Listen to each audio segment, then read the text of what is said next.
গোটা দেশ জুড়ে যখন আলোর উৎসব পালিত হচ্ছে সেখানে তখনই কিন্তু এই মুহূর্তে সীমান্তে উত্তেজনার খবর আসছে। ভারতীয় জওয়ানের মুন্ডুচ্ছেদের বদলা নেওয়া কি শুরু হয়ে গেল, এই প্রশ্ন কিন্তু উঠতে শুরু করেছে। কারণ গতকাল রাতে ছাড়খাড় করে দেওয়া হয়েছে 4টি পাক সেনা ছাউনি এবং কেরান সেক্টরে ভারতীয় বাহিনীর পাল্টা হামলায় ওপারে ক্ষয়ক্ষতি হয়েছে বিস্তর।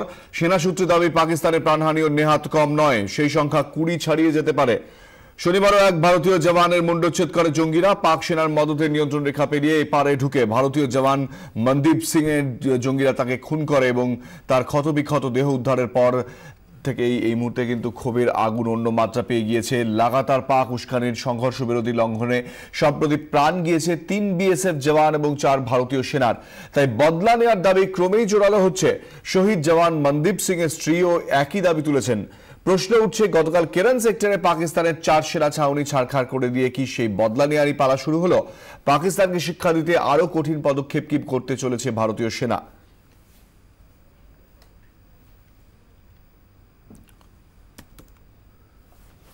পাক মদতপুষ্ট জঙ্গিদের নৃশংস হামলায় ছিন্ন ভিন্ন হয়েছে জওয়ান মনদীপ সিং এর দেহ। এবার অন্তত কড়া বার্তা দেওয়া হোক পাকিস্তানকে, সরকারের কাছে এটাই আবেদন নিহত জওয়ানের স্ত্রীর।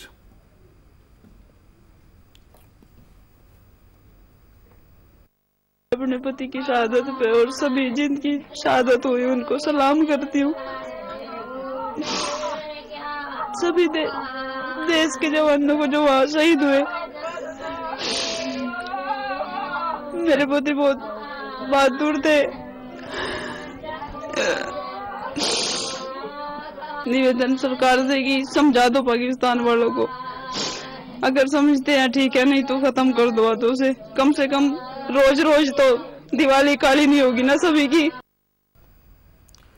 আমাদের সঙ্গে এই মুহূর্তে টেলিফোনে রয়েছেন প্রাক্তন সেনাকর্তা কর্নেল সৌমিত্র রায়। কর্নেল রায়, আপনাকে স্বাগত 24 ঘন্টা এই আনন্দ উৎসবের মাঝেও এই মুহূর্তে সীমান্তের যে ছবি উঠে আসছে। কর্নেল রায়, গতকাল রাতে আমরা যে ছবি দেখেছি যে বিএসএফ 4টি ছাউনি উড়িয়ে দিয়েছে পাক রেঞ্জার্সদের, কোথাও কি মনদীপ সিং এর মৃত্যু, তার গলা কেটে নেওয়া, এটা কি এই মুহূর্তে ভারতীয় জওয়ানরা বা ভারতীয় সেনাবাহিনী অন্যভাবে দেখছে?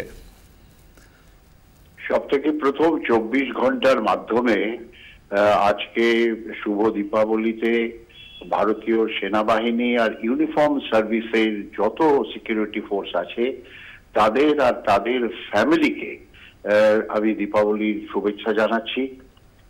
এবারে প্রশ্নে আসি, গতকাল যে ঘটনাটা ঘটলো কারেন্ট সেক্টরে, সেটাকে সামরিক ভাষায় বলা হয় অ্যাসল্ট বাই ফায়ার। পাকিস্তানের 4টে পোস্ট, এখন এই পোস্টগুলো তাদের অবজারভেশন পোস্ট ছিল না তাদের কোম্পানি পোস্ট ছিল না প্লাটুন পোস্ট ছিল, সেই খবর এখনো পাওয়া যায়নি। কিন্তু সেই 4টে পোস্ট কারেন্ট সেক্টরে হেভি ওয়েপন দিয়ে, এখন পর্যন্ত ভারতীয় সেনাবাহিনী কিন্তু হেভি ওয়েপন ইউজ করছিল না। সেখানে machine gun, weapon with telescopic rifle, 81 millimetre mortar আর ম্যাক্সিমাম 120 মিলিমিটার গানস ইউজ করা হচ্ছিল।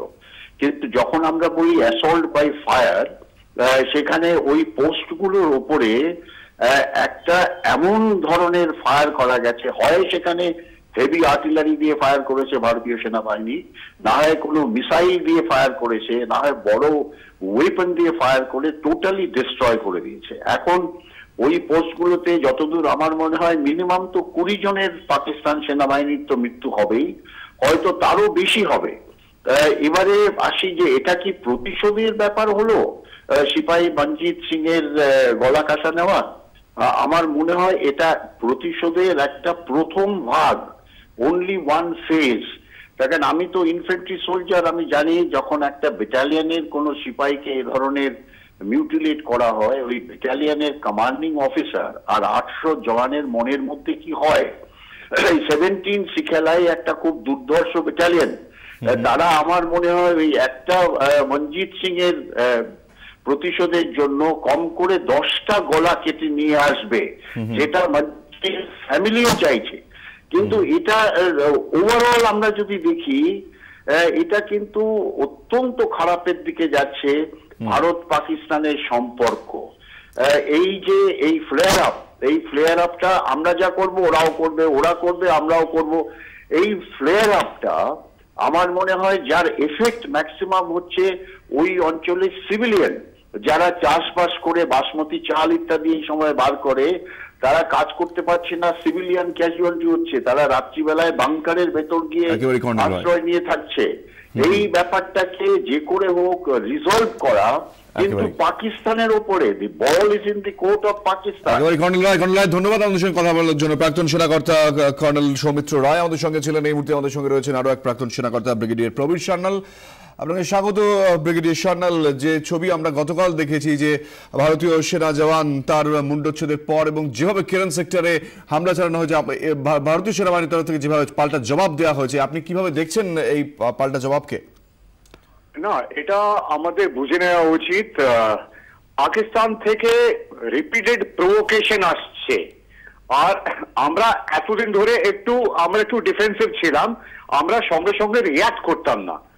কিন্তু এখন যেটা হলো, মানে উড়ি থেকে দেশ আর সেনারাও ডিসাইড করে নিয়েছে যে পাকিস্তানের প্রভোকেশন, এটা আমাদের যে খোঁচা দিচ্ছে, এটা আমরা আর সহ্য করব না। আর আমাদের রিয়াকশনটা যেটা হবে সেটা অন্তত অতটাই হবে যেটা পাকিস্তান করেছে, হয়তো তার চেয়ে আরো উগ্র রিয়াকশনটা হবে। এখন পাকিস্তান যেটা করেছে সেটা আমরা তার বদলা নিচ্ছি। এখন কিরকম ভাবে এটা করব, আমরা কোনো কাজ তাড়াতাড়ি করছি না যে এক্ষুনি বদলা নিতে হবে। খুব প্ল্যান করে, নিয়ন্ত্রণ করে আমরা একেবারে যাকে আমরা বলি প্রিসিশন স্ট্রাইক, একটা টার্গেটকে খুব বিবেচনা করে চুজ করি আর ওইখানে আমরা স্ট্রাইক করছি। আমাদের যে অস্ত্র আছে, যেমন আর্টিলারি আছে, যে অ্যামিনিশন আমরা ব্যবহার করি, সেটা পাকিস্তানের চেয়ে আরো ভালো আর আরো এফেক্টিভ। তো আমরা যে এটা রিয়াকশন করেছি, এটা কিছু আপনাকে এখানে স্পেসিফিক্যালি একটা প্রশ্ন করতে চাইবো। এইভাবে হামলা পাল্টা হামলা আমরা দেখতে পাচ্ছি চলছে, পরিস্থিতি কি এভাবেই চলবে না এই অন্যদিকে এগোতে পারে বলে আপনি মনে করেন পার্সোনালি? না, এখন যে পাকিস্তান যে প্রভোকেশন করেছে, আমরা যদি চুপচাপ থাকি তাহলে এটা ওরা অন্য জায়গায় করবে। আমরা যে সঙ্গে সঙ্গে জবাব দিয়েছি আর শক্ত হয়ে জবাব দিচ্ছি, পাকিস্তানকে আমরা ক্লিয়ার মেসেজ দিচ্ছি, তোমাদের আমরা আর সহ্য করব না। তোমরা যদি এক জায়গায় যদি ঝামেলা করো, আমরা 10 জায়গায় আমরা করতে পারি। আর সেই মেসেজটা আমরা খুব ক্লিয়ার ভাবে ওদের পাঠানো হচ্ছে। আপনাদের পুরো এই জিনিসটা দেখতে হবে। ভ্যালিতে যে আরম্ভ হয়েছিল প্রবলেম বুরহান ওয়ানির পরে, ওর পর থেকে Indian armed forces anti terror অপারেশনে অনেক চাপ দিতে আরম্ভ করেছে। আপনি একটু আমাদের সঙ্গে থাকুন। এই মুহূর্তে যেটা জানা যাচ্ছে যে এবং গতকালের ঘটনার পরে